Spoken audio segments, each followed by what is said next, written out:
Hey guys, how's it going? TJ here with Dead History, and I'm here today with Henry. Hi.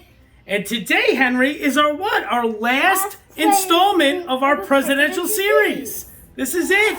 Finally, we have reached the last president of our presidential series installments. And today we're taking a look at who, Henry? George H.W. Bush. That's right, George H.W. Bush. And what number president is he? The 41st President of the United States. Very good. The 41st President of the United States, George Herbert Walker Bush. And we got some really cool things to tell you about George H.W. Bush.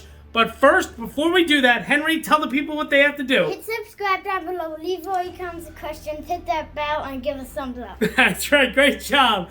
Leave all those comments and questions. We love those. Hit subscribe down below, of course. Give us a thumbs up and a like. And yes, like Henry said, hit that little notification bell so you can be notified when we do release a new video, which is going to be Every single week. Every single week. Good job. Of course, even after our presidential series is over, we're still going to be releasing videos every week because soon we're going to be starting our vice presidential series. Yep. So stay tuned for that. All right. So now they did all that stuff. Hopefully they did the subscribes, they did the likes, the comments, and questions. Now it's time to sit back, relax, and enjoy the man behind us, the 41st President of the United States, George Herbert Walker Bush. And this is Dead History. Dead History.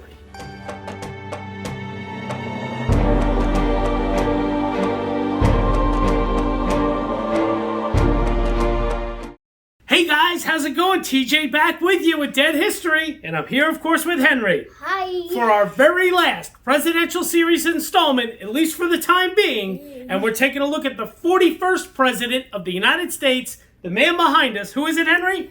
George H.W. Bush. That's right, George Herbert Walker Bush. Some great things to tell you about George Herbert Walker Bush, such as he was what? Part of the second father and son combination to be President of the United States. Yep, just like the Adams family. That's right, very good, just like the Adams.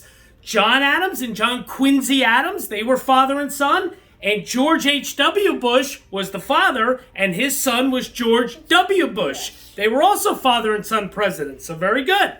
George H.W. Bush, he was also a pilot in the Navy, and he got shot down over the Pacific. Yeah, so pretty cool. He was actually a war hero. Pretty cool stuff. Another really cool fact, you're going to love this, Henry. When he was a baseball player at Yale University, George H.W. Bush met the Sultan of SWAT, Babe Ruth. What? That's right, George Herman Ruth. He met Babe Ruth when he was a baseball player at Yale, and we're going to show you the pictures of that. How's about that? Some really cool things to get into about George H.W. Bush. You did the likes, you did the subscribes, comments and questions. Hopefully you're leaving them. Now, Henry, for one final presidential series time, tell them what they got to go get. Hit subscribe. No, what do they gotta go get? Get the potato chips and throw it on the popcorn. There you go. On your final time, you almost messed it all up. Good job. That's right. Go get the popcorn, the pretzels, the potato chips, the soda, whatever you like to snack on. Because now it's time for our last presidential series installment, taking a look at the 41st President of the United States, George H.W. Bush. Sit back, relax, and enjoy. Hey guys, how's it going? TJ here with Dead History, and welcome to our very last presidential series installment, at least for the time being. Right, Henry? Yep. Taking a look at the 41st President of the United States, George H.W. Bush. I am here today with Henry. Henry, say hi. Hello. Hello. And yeah, this is our final presidential series installment. I have received some questions about why'd you skip Jimmy Carter, that sort of thing.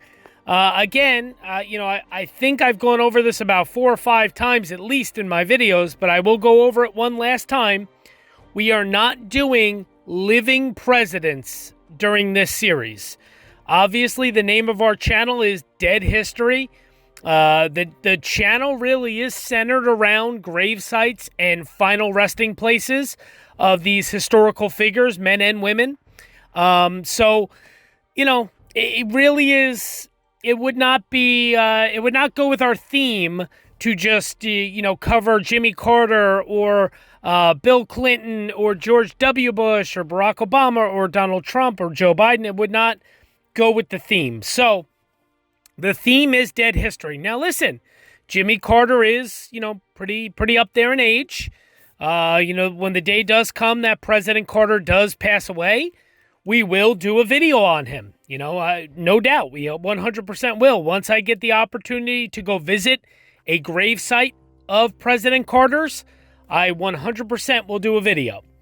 So this right now, this week will be the last presidential series installment covering George H.W. Bush. However, we do have an announcement to make, Henry and I, right, buddy? Yep. And our announcement is we have decided to redo our George Washington video. That's right. Our George Washington video that used to be up, which is no longer on the channel. It was the very first video I ever did. It was only about 20 or 25 minutes long. It wasn't very long. I thought it was very rushed. It didn't even have the same type of thumbnail, image and graphic that we use for all these presidential series installment videos. So it just kind of was out of place. Plus, more importantly than anything, there was some very, very, very wrong, untruthful, dishonest information in that George Washington video. Unfortunately, when I visited Mount Vernon, that's where Washington's home was, I was given some very bad information by a tour guide or an employee there at Mount Vernon regarding slavery and George Washington, saying basically I kind of made light of it in my first video, basically saying that Washington wasn't really about slavery. He was opposed to it, and et cetera, et cetera. So bottom line is it was misinformation. It was wrong.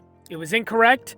And it did not belong on any sort of public history channel where there might be people who actually watch these videos to actually get information. I don't know why you would do that from me, but still, I am out here in the public, and I am in the public realm, so to speak, and I don't want to give out false information. It's okay for me to give out my opinion. It's okay for me to have an opinion on things. It's okay sometimes to, like last week, I accidentally said in my opening that Ronald Reagan was president when the Berlin Wall came down, and then I corrected myself in part 2 of the Reagan video, because it was actually the man we're doing this week, George H.W. Bush, who was president when the Berlin Wall came down. So, misspeaking about little things like that, I'm not concerned with. That happens. I'll try to correct them when I find out or when one of you guys points it out to me. Those are things that are not detrimental to actual factual things in history. But when it comes to slavery, which is a huge, huge, very terrible, extremely important issue to cover in history and to be factual about, I do not want to be giving out misinformation regarding that. So, Henry and I will do a 2-part George Washington video. And we're excited about that, right, buddy? Yeah. It might actually give Henry the opportunity before school starts for me to take him down to Mount Vernon this summer. Him and I maybe will take a trip for when we're going to do our Washington video and go down to Mount Vernon so Henry can visit it. I've been there a couple times, but Henry has never been. Does that sound like a fun idea, Henry? Yes. There you go. He would love that. So this week is George H.W. Bush. Next week, there will be a special bonus video that you guys will find out soon enough what that will be. And then the week after that will be the George Washington video. So basically in 2 weeks will be the George Washington video. And then after that, we're going to do like a question and answer video and maybe some bloopers video. And then, of course, we're going to get into the live stream of me grading presidential gravesites, and I'm going to have a special guest who's going to do the president gravesite grading and tiers list with me. And then after that, we're going to start our vice presidential series. So the vice presidential series will start probably sometime early September, just so everyone knows. So here we go. We're going to get into the 41st president now of the United States of America, which is who, Henry? George H.W. Bush. That's right, George Herbert Walker Bush. Here we go. So, yeah, actually, last thing before we actually touch on George H.W. Bush. As I said, yes, made the mistake last week, Berlin Wall. I said Reagan. Obviously, I was incorrect. Obviously, Reagan, very famous for saying, please tear down this wall. We know that. But, I misspoke there, and I did correct it. Another thing that one of the subscribers, I want to say it was Matt, actually pointed out to me about the Back to the Future clip from the movie Back to the Future, where it says Ronald Reagan is president in 1985, blah, blah, blah, and how Reagan loved that movie, and he actually had screenings of that movie in the White House, the Back to the Future movie. He really enjoyed it. I actually had intentions of using that clip in my Reagan videos, that Back to the Future clip, and guess what? I forgot. So until Matt said it, I totally spaced on it and forgot. And another thing that I forgot to add into my Ronald Reagan video was I have visited the Henry Ford Museum in Michigan, and the limousine that Ronald Reagan was pushed into by Secret Service agents after he was assassinated, or the attempted assassination, I should say. After that, the limousine he was pushed into, that's there. That's at the Henry Ford Museum, and I have pictures of myself in front of that limousine and pictures of the limousine, and I forgot to put that in the video as well. So sometimes that stuff happens where I'm trying to edit and break these videos down and make sure that they make sense when you're watching them. As I'm sure you've noticed if you're a pretty regular watcher to this channel, I try to make these videos very logical to what you're seeing on the screen. So when I'm narrating over them, you're seeing, if I'm talking about, George Bush's time in the military, you're seeing photos of him during his time in the military. Like, obviously, so it makes sense and lines up. But that takes a lot of time, and it's a lot of work, and sometimes I just forget things, and I do apologize. But like I said, next week is a special bonus video. Maybe we'll throw some of those things that I might have forgot in there. So stay tuned for that. All right. My rambling is done. I apologize. Here we go. 41st President of the United States, George Herbert Walker Bush. George Herbert Walker Bush was born in Milton, Massachusetts on June 12th of 1924. He was the second son of Prescott Bush and Dorothy Walker Bush. His paternal grandfather, Samuel P. Bush, worked as an executive for a railroad parts company in Columbus, Ohio, while his maternal grandfather and namesake, George Herbert Walker, led Wall Street investment bank W.A. Harriman and Company. Walker was known as Pop, and young Bush was called Poppy as a tribute to him. The Bush family moved to Greenwich, Connecticut in 1925, and Prescott took a position with W.A. Harriman and Company, which later merged into Brown Brothers Harriman and Company the following year. Bush spent most of his childhood in Greenwich at the family vacation home in Kennebunkport, Maine, or at his maternal grandparents' plantation in South Carolina. Because of the family's wealth, George H.W. Bush was largely unaffected by the Great Depression. He attended Greenwich Country Day School from 1929 to 1937 and Phillips Academy, an elite private academy in Massachusetts, from 1937 to 1942.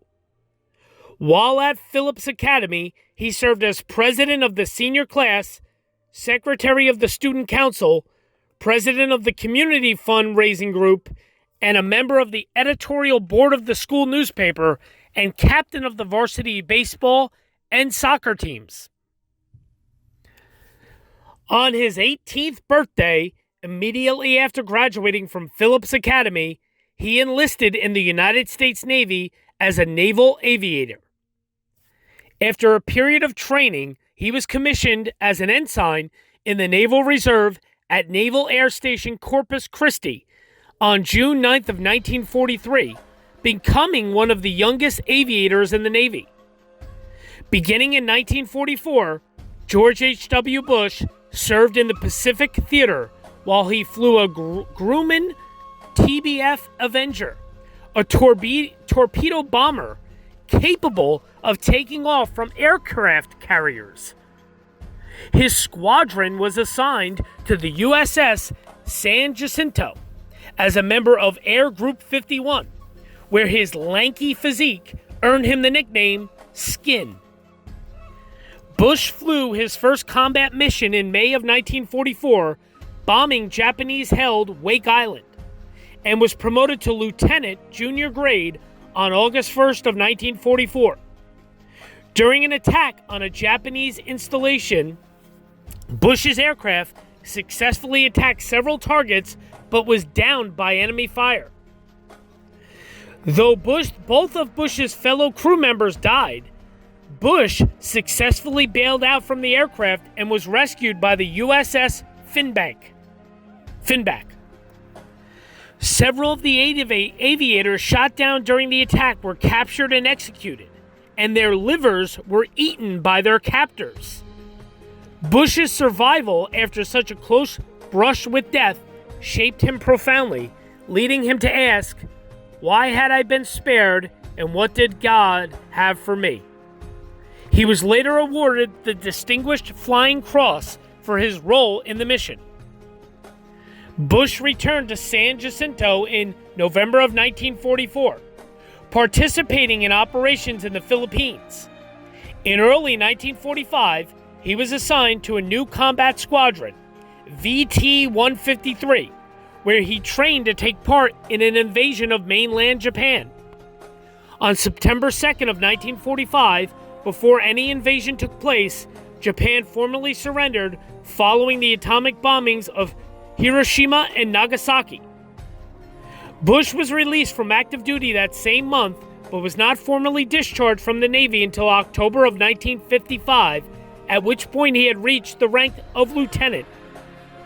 By the end of his period of active service, George H.W. Bush had flown 58 missions, completed 128 carrier landings, and recorded 1,228 hours of flight time. So there you go. A little bit about his service in the military. George H.W. Bush met Barbara Pierce at a Christmas dance in Greenwich in December of 1941. And after a period of courtship, they became engaged in December of 1943. While Bush was on leave from the Navy, they married in Rye, New York on January 6th of 1945. The Bushes enjoyed a strong marriage, and Barbara would later be a popular First Lady, seen by many as a kind of national grandmother. They have 6 children: George W. Bush, who would future be president, Robin, Jeb, Neil, Marvin, and Doro. Their oldest daughter, Robin, died of leukemia in 1953. George H.W. Bush enrolled at Yale College, where he took part in an accelerated program that enabled him to graduate in 2.5 years rather than the usual 4. He was a member of the Delta Kappa Epsilon fraternity and was elected its president. He also captained the Yale baseball team and played in the first 2 College World Series as a left-handed first baseman. Like his father, he was a member of the Yale cheerleading squad and was initiated into the Skull and Bones secret society. He graduated Phi Beta Kappa in 1948 with a Bachelor of Arts degree, majoring in economics and minoring in sociology. After graduating from Yale, George H.W. Bush moved his young family to West Texas. Biographer John Meacham writes that Bush's relocation to Texas allowed him to move out of the daily shadow of his Wall Street father and grandfather Walker, 2 dominant figures in the financial world, but would still allow Bush to call on their connections if he needed to raise capital. His first position in Texas was an oil field equipment salesman for Dresser Industries, which was led by family friend Neil Mallon. While working for Dresser, Bush lived in various places with his family: Odessa, Texas, Ventura, Bakersfield, and Compton, California, and also Midland, Texas. In 1952, he volunteered for the successful presidential campaign of Republican candidate Dwight D. Eisenhower. That same year, his father won election to represent Connecticut in the United States Senate as a member of the Republican Party. With support from Mallon and Bush's uncle, George Herbert Walker Jr., Bush and John Overbay launched the Bush-Overbay Oil Development Company in 1951. In 1953, he co-founded the Zapata Petroleum Corporation, an oil company that drilled in the Permian Basin in Texas. In 1954, he was named president of the Zapata Offshore Company, a subsidiary which specialized in offshore drilling.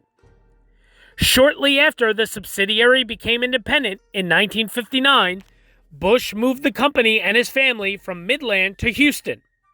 There he befriended James Baker, a prominent attorney who later became an important political ally.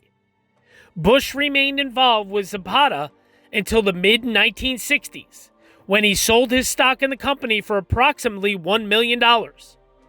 In 1988, The Nation published an article alleging that Bush worked as an operative of the CIA during the 1960s, and Bush denied this claim. By the early 1960s, Bush was widely regarded as an appealing political candidate, and some leading Democrats attempted to convince Bush to become a Democrat. He declined to leave the Republican Party, later citing his belief that the National Democratic Party favored big centralized government. The Democratic Party had historically dominated Texas, but Republicans scored their first major victory in the state with John G. Towers' victory in a 1961 special election to the United States Senate. Motivated by Towers' victory and hoping to prevent the far-right John Birch Society from coming to power, George H.W. Bush ran for the chairmanship of the Harris County Republican Party, winning election in February of 1963. Like most other Texas Republicans, Bush supported conservative Senator Barry Goldwater over the more centrist Nelson Rockefeller in the 1964 Republican Party presidential primaries. In 1964, Bush sought to unseat liberal Democrat Ralph W. Yarborough in Texas's U.S. Senate election. Bolstered by superior fundraising, Bush won the Republican primary by defeating former gubernatorial nominee Jack Cox in a runoff election. In the general election, Bush attacked Yarborough's vote for the Civil Rights Act of 1964, which banned racial and gender discrimination in public institutions and in many privately owned businesses. Bush argued that the act unconstitutionally expanded the powers of the federal government, but he was privately uncomfortable with the racial politics of opposing the act. He lost the election 56% to 44%, though he did run well ahead of Barry Goldwater, the Republican presidential nominee. Despite the loss, the New York Times reported that Bush was rated by political friend and foe alike as the Republicans' best prospect in Texas because of his attractive personal qualities and the strong campaign he put up for the Senate. In 1966, George H.W. Bush ran for the United States House of Representatives in Texas's 7th Congressional District, a newly redistricted seat in the greater Houston area. Initial polling showed him trailing his Democratic opponent, Harris County District Attorney Frank Briscoe, but he ultimately won the race with 57% of the vote. In an effort to woo potential candidates in the South and Southwest, House Republicans secured Bush an appointment to the powerful United States House Committee on Ways and Means, making Bush the first freshman to serve on the committee since 1904. His voting record in the House was generally conservative. He supported the Nixon administration's Vietnam policies, but broke with Republicans on the issue of birth control, which he supported. He also voted for the Civil Rights Act of 1968, although it was generally unpopular in his district. In 1968, Bush joined several other Republicans in issuing the party's response to the State of the Union address. Bush's part of the address focused on a call for fiscal responsibility. Though most other Texas Republicans supported Ronald Reagan in the 1968 Republican Party presidential primaries, Bush endorsed Richard Nixon, who went on to win the party's nomination. Nixon considered selecting Bush as his running mate in the 1968 presidential election, but he ultimately chose Spiro Agnew. Instead, Bush won re-election to the House unopposed, while Nixon defeated Herbert Humphrey in the presidential election. In 1970, with President Nixon's support, Bush gave up his seat in the House to run for the Senate against Yarborough. Bush easily won the Republican primary, but Yarborough was defeated by the more conservative Lloyd Bentsen in the Democratic primary. And ultimately, Bentsen defeated Bush, taking 53.5% of the vote. After the 1970 Senate election, George H.W. Bush accepted a position as a senior advisor to the president, but he convinced Nixon to instead appoint him as the U.S. ambassador to the United Nations. The position represented Bush's first foray into foreign policy, as well as his first major experiences with the Soviet Union and China, the two major U.S. rivals in the Cold War. During Bush's tenure, the Nixon administration pursued a policy of détente, seeking to ease tensions with both the Soviet Union and China. Bush's ambassadorship was marked by a defeat on the China question, as the United Nations General Assembly voted to expel the Republic of China and replace it with the People's Republic of China in October of 1971. In the 1971 crisis in Pakistan, Bush supported an Indian motion at the UN General Assembly to condemn the Pakistani government of Yahya Khan for waging genocide in East Pakistan, which is now modern Bangladesh, referring to the tradition which we have supported that the human rights question transcended domestic jurisdiction and should be freely debated. Bush's support for India at the UN put him into conflict with Nixon, who was supporting Pakistan, partly because Yahya Khan was a useful intermediary in his attempts to reach out to China, and partly because the president was fond of Yahya Khan. Interesting. So he kind of, I guess, shot himself in the foot, so to speak. Bush did when it came to his relationship with Nixon. After Nixon won a landslide victory in the 1972 presidential election, he appointed Bush as chair of the Republican National Committee. In that position, he was charged with fundraising, candidate recruitment, and making appearances on behalf of the party in the media. When Agnew was being investigated for corruption, Bush assisted, at the request of Nixon and Agnew, in pressuring John Glenn Beall Jr., the U.S. Senator from Maryland, to force his brother, George Beall, the U.S. Attorney in Maryland, who was supervising the investigation into Agnew. Attorney Beall ignored the pressure. During Bush's tenure at the RNC, the Watergate scandal emerged into public view.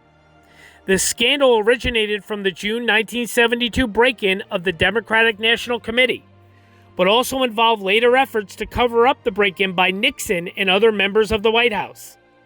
Bush initially defended Nixon steadfastly, but as Nixon's being complicit became clear, he focused more on defending the Republican Party. Following the resignation of Vice President Agnew in 1973 for a scandal unrelated to Watergate, Bush was considered for the position of vice president, but the appointment instead went to Gerald Ford. After the public release of an audio recording that confirmed that Nixon had plotted to use the CIA to cover up the Watergate break-in, Bush joined the other party leaders in urging Nixon to resign. When Nixon resigned on August 9th of 1974, Bush noted in his diary that there was an aura of sadness, like somebody died. The resignation speech was vintage Nixon, a kick or two at the press, enormous strains. One couldn't help but look at the family and the whole thing and think of his accomplishments and then think of the shame. President Gerald Ford's swearing in offered, indeed, a new spirit, a new lift. Upon his ascension to the presidency, Gerald Ford strongly considered Bush, Donald Rumsfeld, and Nelson Rockefeller for the vacant position of vice president. Ford ultimately chose Nelson Rockefeller, partly because of the publication of a news report claiming that Bush's 1970 campaign had benefited from a secret fund set up by Nixon. Bush was later cleared of any suspicion by a special prosecutor. Bush accepted appointment as chief of the U.S. Liaison Office in the People's Republic of China, making him the de facto ambassador to China. According to biographer John Meacham, Bush's time in China convinced him that American engagement abroad was needed to ensure global stability, and that the United States needed to be visible but not pushy, muscular but not domineering. In January of 1976, Gerald Ford brought Bush back to Washington to become the director of the CIA, or Director of Central Intelligence, placing him in charge of the CIA. In the aftermath of the Watergate scandal in the Vietnam War, the CIA's reputation had been damaged for its role in various covert operations, and Bush was tasked with restoring the agency's morale and public reputation.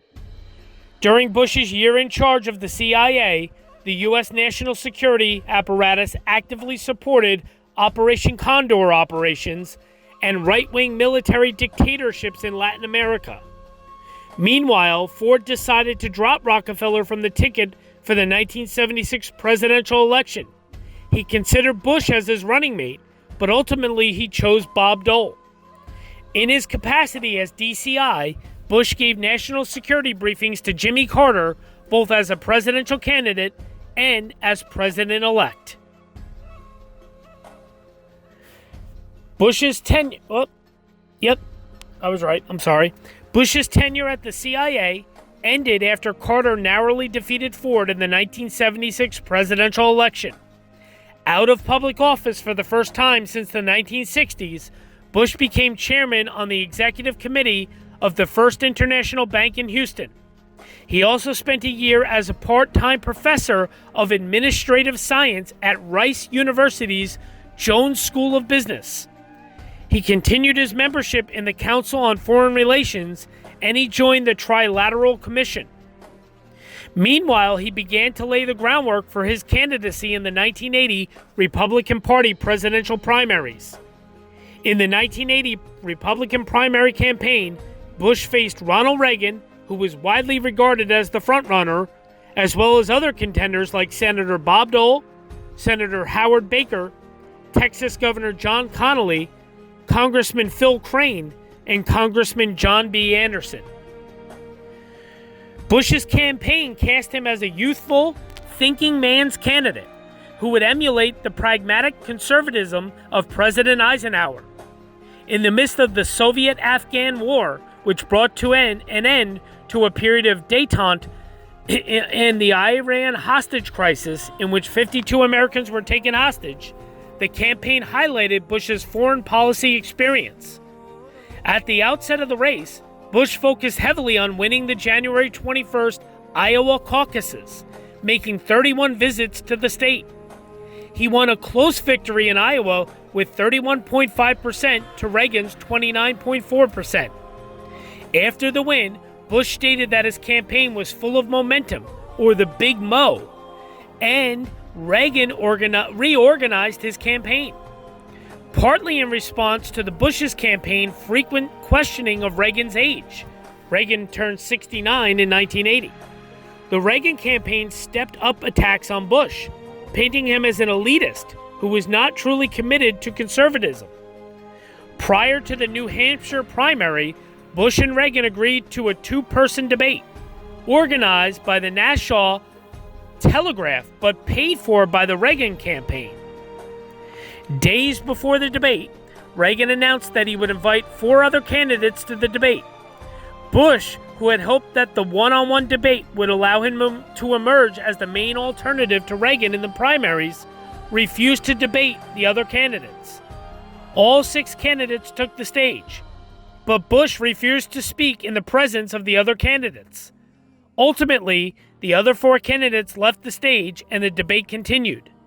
But Bush's refusal to debate anyone other than Reagan badly damaged his campaign in New Hampshire.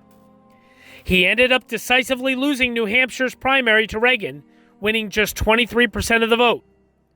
Bush revitalized his campaign with a victory in Massachusetts, but lost the next several primaries. As Reagan built up a commanding delegate lead, Bush refused to end his campaign, but the other candidates dropped out of the race. Criticizing his more conservative rivals' policy proposals, Bush famously labeled Reagan's supply-side influence plans for massive tax cuts as voodoo economics. Though he favored lower taxes, Bush feared that dramatic reductions in taxation would lead to deficits and in turn cause inflation. After Reagan clinched a majority of delegates in late May, Bush reluctantly dropped out of the race. At the 1980 Republican National Convention, Reagan made the last-minute decision to select Bush as his vice presidential nominee after negotiations with Ford regarding a Reagan-Ford ticket collapsed. Though Reagan had resented many of the Bush campaign's attacks during the primary campaign, and several conservative leaders had actively opposed Bush's nomination, Reagan ultimately decided that Bush's popularity with moderate Republicans made him the best and safest pick. Bush, who had believed his political career might be over following the primaries, eagerly accepted the position and threw himself into the campaigning for the Reagan-Bush ticket. The 1980 general election campaign between Reagan and Carter was conducted amid a multitude of domestic concerns and the ongoing Iran hostage crisis, and Reagan sought to focus the race on Carter's handling of the economy. Though the race was widely regarded as a close contest for most of the campaign, Reagan ultimately won over the large majority of undecided voters. Reagan took 50.7% of the popular vote and 489 of the 538 electoral votes, while Carter won 41% of the popular vote and John Anderson, running as an independent candidate, won 6.6% of the popular vote. So now, it is Vice President George H.W. Bush in the Ronald Reagan administration. So let's just talk briefly about George Bush's vice presidency. As Vice President, George H.W. Bush generally maintained a low profile. Recognizing the constitutional limits of the office, he avoided decision-making or criticizing Reagan in any way. This approach helped him earn Reagan's trust, easing tensions left over from their earlier rivalry. Bush also generally enjoyed a good relationship with Reagan's staffers, including his close friend Jim Baker, who served as Reagan's initial chief of staff. His understanding of the vice presidency was heavily influenced by Vice President Walter Mondale, who enjoyed a strong relationship with President Carter, in part because of his ability to avoid confrontations with senior staff and cabinet members, and by Vice President Nelson Rockefeller's difficult relationship with some members of the White House staff during the Ford administration. The Bushes attended a large number of public and ceremonial events in their positions, including many state funerals, which became a common joke for comedians. As the President of the Senate, Bush also stayed in contact with members of Congress and kept the President informed on occurrences on Capitol Hill. Let me tell you here now. So on March 30th of 1981, while Bush was in Texas, Ronald Reagan was shot and seriously wounded by John Hinckley Jr. Bush immediately flew back to Washington, D.C. When his plane landed, his aides advised him to proceed directly to the White House by helicopter in order to show that the government was still functioning. Bush rejected the idea as he feared that such a dramatic scene risked giving the impression that he sought to usurp Reagan's powers and prerogatives. During Reagan's short period of incapacity, Bush presided over cabinet meetings, met with congressional leaders and foreign leaders, and briefed reporters. But he consistently rejected the possibility of invoking the 25th Amendment. Bush's handling of the attempted assassination and its aftermath made a positive impression on Reagan, who recovered and returned to work within 2 weeks of the shooting. From then on, the two men would have regular Thursday lunches in the Oval Office. Bush was assigned by Reagan to chair two special task forces, one on deregulation and one on international drug smuggling. Both were popular issues with conservatives, and Bush, largely a moderate, began courting them through his work. The deregulation task force reviewed hundreds of rules, making specific recommendations on which ones to amend or revise in order to curb the size of the federal government.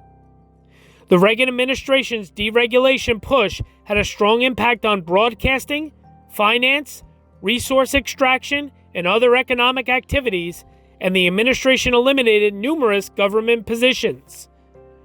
Bush also oversaw the administration's National Security Crisis Management Organization, which had traditionally been the responsibility of the National Security Advisor. Reagan's approval ratings fell after his first year in office, but they bounced back when the United States began to emerge from a recession in 1983. Let me see here. Then, of course, they won a second term, as we know. Just trying to see if there's anything I really want to read here for you. I think that's pretty much it. That kind of leads us up to the 88 presidential election. Here, I'll read you a little more.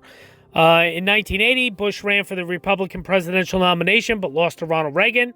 The former actor and governor of California selected Bush as his vice presidential running mate, and the two defeated incumbent Jimmy Carter and Vice President Walter Mondale. After 2 terms as vice president under Ronald Reagan, George H.W. Bush became the Republican presidential nominee in 1988, with running mate Dan Quayle, a U.S. Senator from Indiana. Bush defeated Democratic challenger Governor Michael Dukakis of Massachusetts and his running mate Lloyd Bentsen.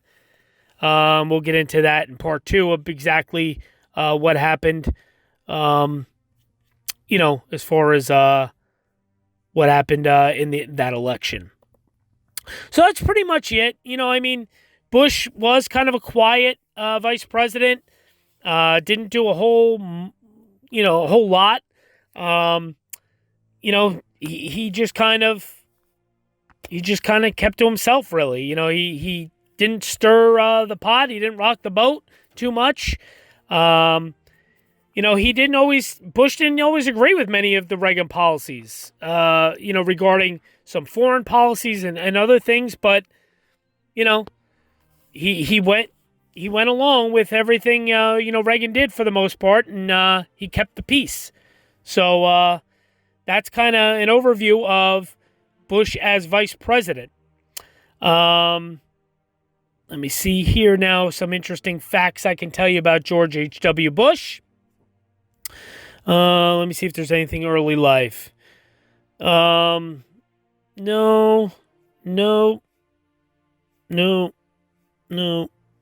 Well, we know this. The youngest pilot in the Navy at his time. When George H.W. Bush joined the Navy in 1943, he was only 19 years old, which made him the youngest pilot at the time. He flew 58 combat missions during World War II and was given 3 Air Medals as well as the Distinguished Flying Cross in recognition of his service. Pretty cool stuff. We knew that, though. We had learned that. Something that I told you guys kind of in the opening. which is very, very, very cool. We told you about his awards. In college, he was the captain of the Yale University baseball team, and he played in the first 2 College World Series. And cool thing about being a Yale baseball player, he met George Herman Ruth, Babe Ruth. Yes, he did, which is really cool. And I mentioned that in the opening, and Henry, of course, loves that fact. Because Henry is a Yankee fan, so his dad is not, but he is. But pretty cool stuff. It was in 1948 is when he met him, which is really pretty cool. I'm sure you're seeing pictures here now. It was well before he ever became a political figure. It was he met Babe Ruth on an on-field ceremony on June 5th of 1948. When Ruth presented Bush with the manuscript for the Babe Ruth story as a donation to the Yale Library. Pretty cool. And Babe Ruth died weeks later. So pretty cool stuff that he met Babe Ruth, which I thought that was really cool and fun. Something at least I enjoyed. And I know Henry enjoyed it a lot too. George Bush, he was born in Massachusetts. A lot of people don't know that. He attended Phillips Academy in Andover, and there Bush held numerous leadership positions, senior class president, student council secretary, talked about all that. I'm just looking here, there's not much else. He was a part of the Yale cheerleading squad, we already said that. Yep, all that stuff. I'm just making sure there's nothing else I want to... He came from a political family, born in Milton, Massachusetts. His father was Prescott Bush, a U.S. senator from Connecticut and a prominent businessman. Prescott Bush defeated Thomas Dodd, the father of future Senator Chris Dodd, in one of his campaigns. Pretty cool.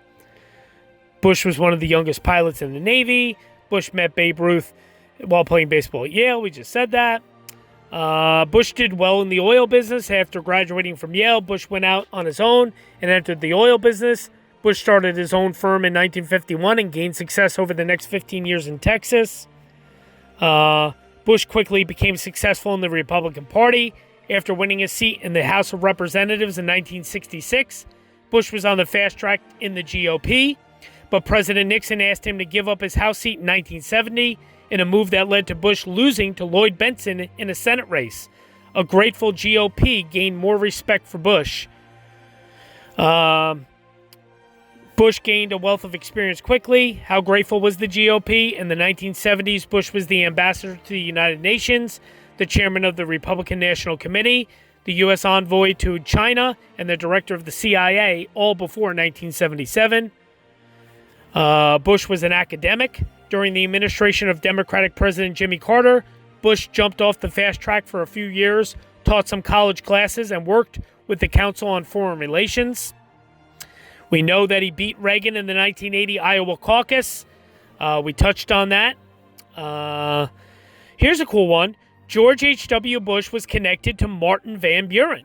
In 1989, George H.W. Bush became the first sitting vice president to win a presidential election since Martin Van Buren in 1836. The other sitting vice presidents who became president by winning an election were John Adams in 1796 and Thomas Jefferson in 1800. And Bush, of course, was also connected to John Adams because George W. Bush, his son, was elected president in 2000. It's the only second time that a father and son had been elected president. Of course, John Adams and John Quincy Adams being the other two. So, pretty cool stuff. So that's pretty much it. That's kind of an overview of the childhood, birthplace, childhood, early life of George H.W. Bush, our 41st president of the United States. Stay tuned. There is bonus footage. I have visited many, many, many of the locations of the young life of George H.W. Bush in Connecticut and such. So stay tuned for that bonus footage coming up. Part 2 won't really have too much bonus footage because I have visited the grave. I was at George H.W. Bush's grave, but there won't probably be too much bonus footage in part 2 because a lot of it is part 1. So, but stay tuned. Some really cool bonus footage coming up. of a lot of the childhood homes and such of George H.W. Bush. I hope you enjoyed this part 1, a look at the young life, military career, and early political rise all the way to the vice presidency for our 41st president of the United States, George Herbert Walker Bush. Thank you so much. Thank you for the support. Thank you for everything. We cannot thank you guys enough. You're the best. So thanks for all the support, right? Yup. Thanks, guys. Thanks for everything. We love you guys. You guys are the best. Keep those comments and questions coming. Yep. We love it. And tomorrow we'll see you for part 2. Right? And we're going to take a look at George Bush's presidency, his death and gravesite. That's right. So thank you so much. We will see you guys tomorrow. Bye-bye. Bye.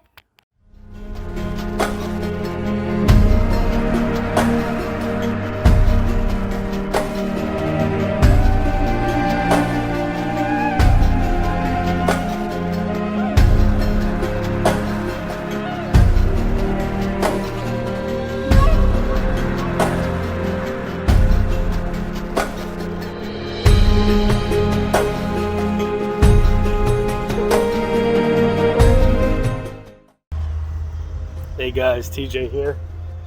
And that behind me, that house, I'm going to flip you guys around here. So that house is actually the house of George H.W. Bush. That's where he grew up. So right there, in that house with that beautiful wraparound porch up there.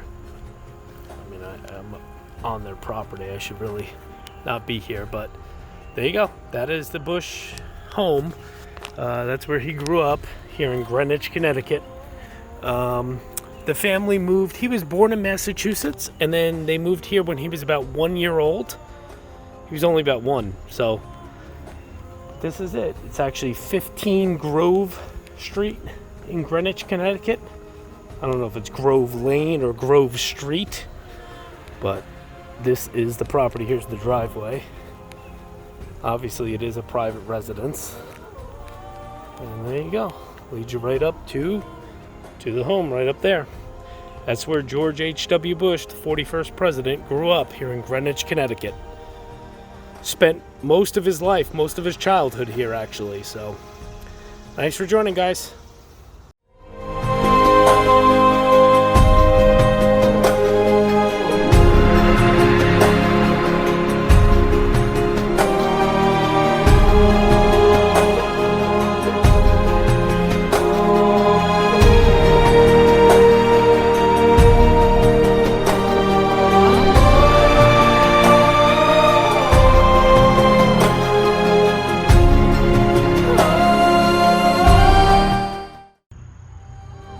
Hey guys, how's it going? TJ with Dead History. That behind me, hold on, let me flip you around. So this is the Greenwich Country Day School. Now this is upper elementary on this building. This place is huge, by the way. I mean, there's stuff down this area. As you see, there's, this building here, and then there's other buildings down here. I mean, it's a pretty large complex. But anyway, the Country Day School, and this building looks old, so I'm going to guess maybe this is the building. But somewhere on these grounds, one of these buildings, this is where George H.W. Bush went to school, went to elementary school. I think there's a story where like his 5th grade teacher recalls something or other. I don't remember the exact story, but I mean, he went to school here for most of his childhood, here in Greenwich, Connecticut, at the Country Day School. So there's a dining hall there. You see the sign here, Country Day School. I mean, it's a big complex, and it's large. And there's more buildings down here, like I said. I mean, this goes all the way back. So there you go. Country Day School here in Greenwich, Connecticut, where George H.W. Bush, our 41st president, went to school as a kid. Thanks, guys.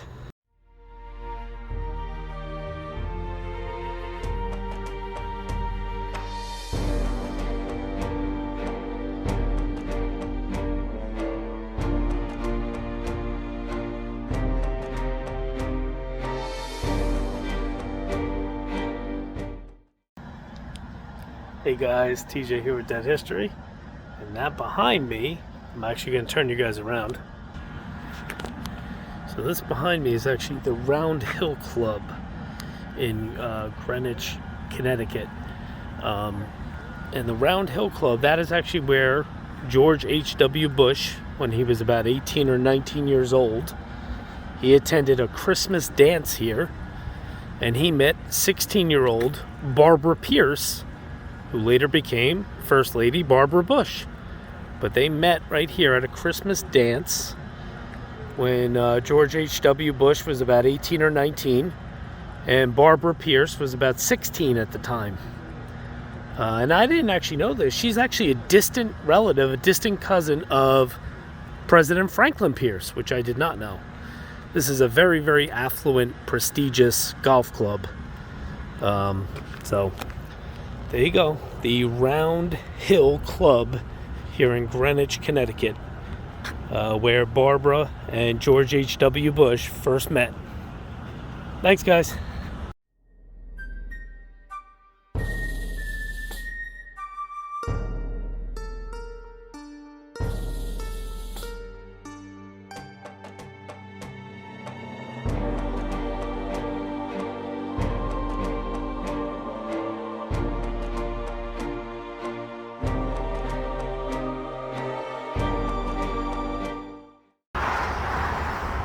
Hey guys, TJ with Dead History. This behind me, this church, let me flip you guys around and let you know. Alright, so this church here is actually the Christ Church in Greenwich. And this is actually where George H.W. Bush's mother's funeral was held. I believe his brother's funeral was held here. And also his nephew. I believe it's his nephew. But it was held right here at the Christ Church here in Greenwich, Connecticut. So definitely, I know 100% that his mother, Dorothy, her funeral was held here per her request, actually. So there you go. A little bit more of George H.W. Bush history here in Greenwich, Connecticut. Pretty cool stuff. Thanks, guys.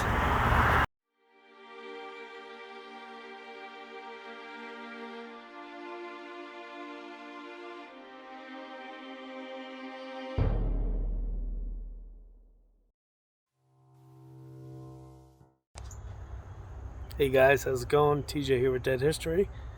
And right here, I'm at the gravesite of George H.W. Bush's parents.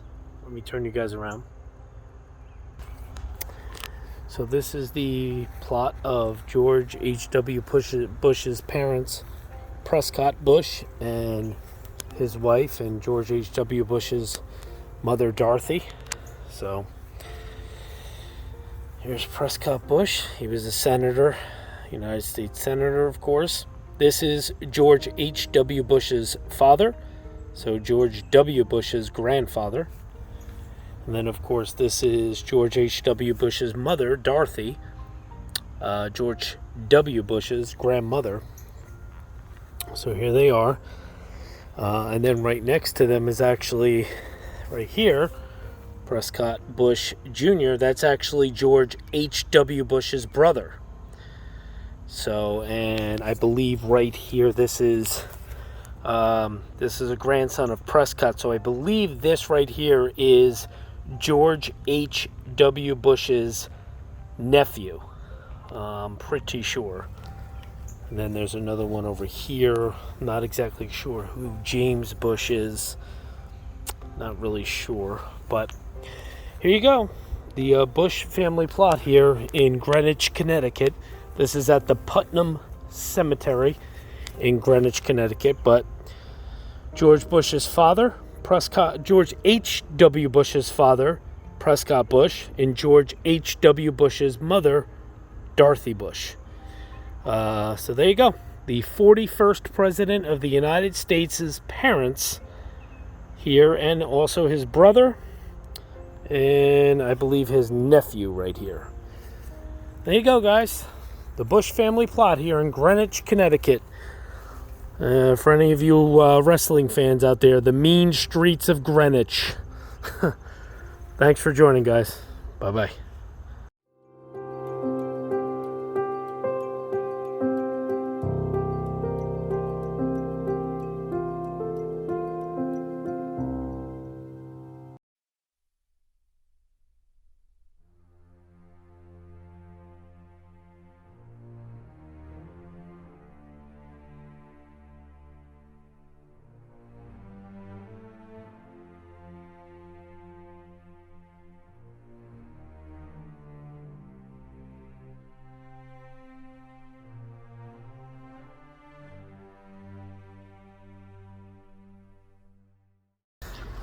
Hey guys, how's it going? So that building behind me, that is actually 1275 Chapel Street here in New Haven, Connecticut. And this was an apartment building of George and Barbara Bush's for about 2 months or so. For roughly about 2 months is when they lived here. So. George W. Bush. George H.W. Bush. So. Barbara Bush. Oh, they used to live here? Yeah, back in the 19th. So 1275. They only lived here for about 2 months or so, though. So. Yeah. But pretty cool stuff. 1275 Chapel Street here in New Haven, Connecticut. They only lived here like a few months or So, just wanted to show you guys this nice next to a nice old church building. Here you go. Here's kind of a better view of it, but a little further away view. There you go. 1275 Chapel Street. There you go. George H.W. Bush and Barbara Bush lived here for about 2 or 3 months, roughly, back in the 40s. So, New Haven, Connecticut. Thanks, guys.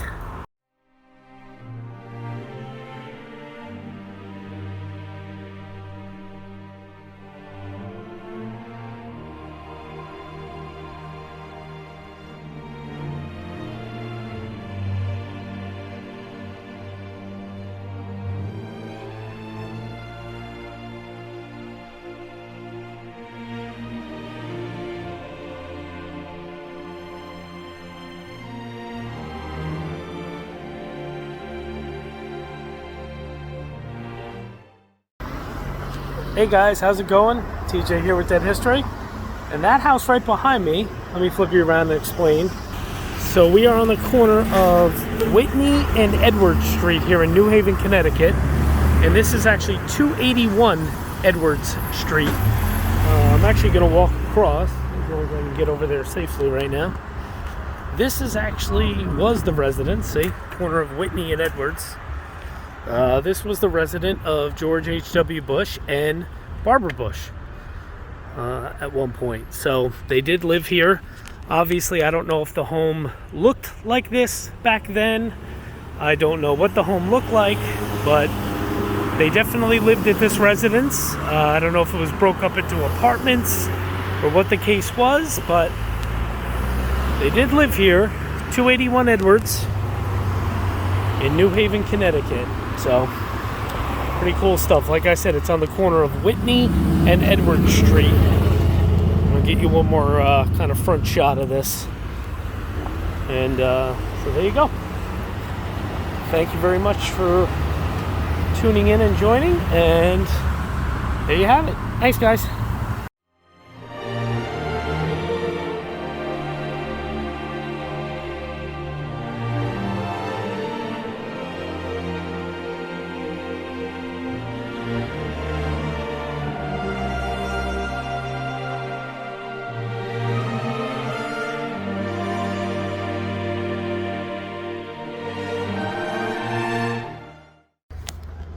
Hey guys, TJ with Dead History, and this right behind me, I'll actually flip you guys around. This is 37 Hill House Avenue here in New Haven, and this is where George W. Bush and Barbara Bush lived. I don't believe that there is any sort of marker or anything like that that indicates anything. Not that I know of, at least. 37 Hill. Can't there's no sort of marker or anything like that. But here you go, number 37 Hillhouse Avenue. They did live here for a period of time. I believe there was like an apartment that several people lived in, and they lived here. This is probably the most well-known address in New Haven as far as the Bush connection goes. You know, there's not many others that are as well-known as this one, so there you go, 37 Hill House, where Barbara and George H.W. Bush lived. Thanks, guys.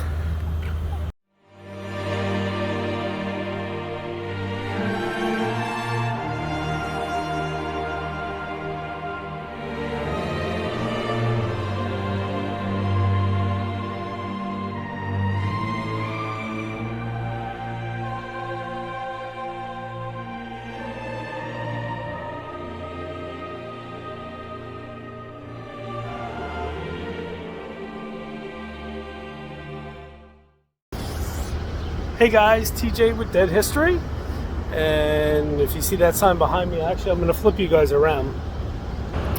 So this right here, as you see, is the Yale New Haven Hospital. I am in New Haven, Connecticut, and this is the hospital that on July 6th of 1946, George W. Bush was born at. So First Lady Barbara Bush gave birth to George W. Bush here on July 6th of 1946. And it was not named that. I think it was New Haven or Grace New Haven. What was it? Grace New Haven?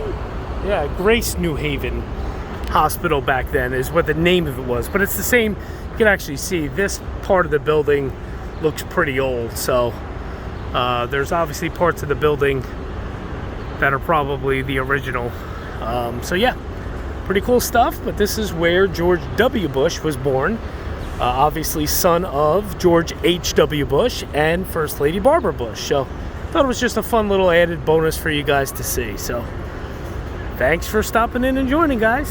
Bye-bye.